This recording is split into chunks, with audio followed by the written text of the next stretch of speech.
Wednesday evening mini vlog பார்க்கலாம். காலையிலேருந்து பாப்பா வந்து சிலை கேட்டுக்கிட்டே இருந்தாங்க தம்பிக்கிட்ட, விநாயகர் சிலை.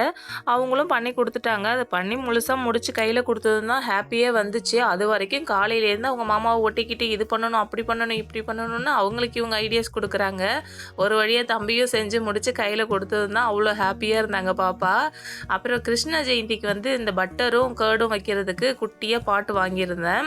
அது வந்து சும்மா தான் இருந்துச்சா, சரி அதில் கொஞ்சம் நம்ம கைவண்ணத்தை காட்டலாமே அப்படின்னுட்டு அதில் கொஞ்சம் பெயிண்டிங் பண்ணி, அப்புறம் இந்த ஆர்டிஃபிஷியல் பிளான்ட் கொஞ்சம் இருந்தது, அதுலேயும் கொஞ்சம் கொஞ்சம் எடுத்து அதில் வச்சு ஃபில் பண்ணி வச்சுட்டேன். அப்புறம் இன்னொரு பாட்டு இருந்தது, அதுலேயுமே சரி இதில் காட்டின கைவண்ணத்தை அதுலேயும் கொஞ்சம் காட்டிடலாமே அப்படின்னுட்டு அதுலேயும் கொஞ்சம் பெயிண்ட் பண்ணி மணி பிளான்ட்டை வச்சு கிச்சனில் வச்சுட்டேன்.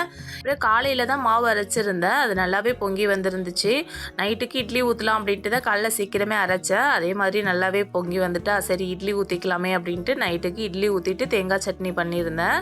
அப்புறம் காலையில் வந்து இடியாப்பத்துக்கு கொஞ்சம் பிளைன் குருமா வச்சுருந்தது எக்ஸ்ட்ரா இருந்துச்சு, அது ஃப்ரிட்ஜில் இருந்தது, அதையும் ஹீட் பண்ணி தேங்காய் சட்னி பிளைன் குருமா பொடி வச்சு சாப்பிட்டுட்டேன்.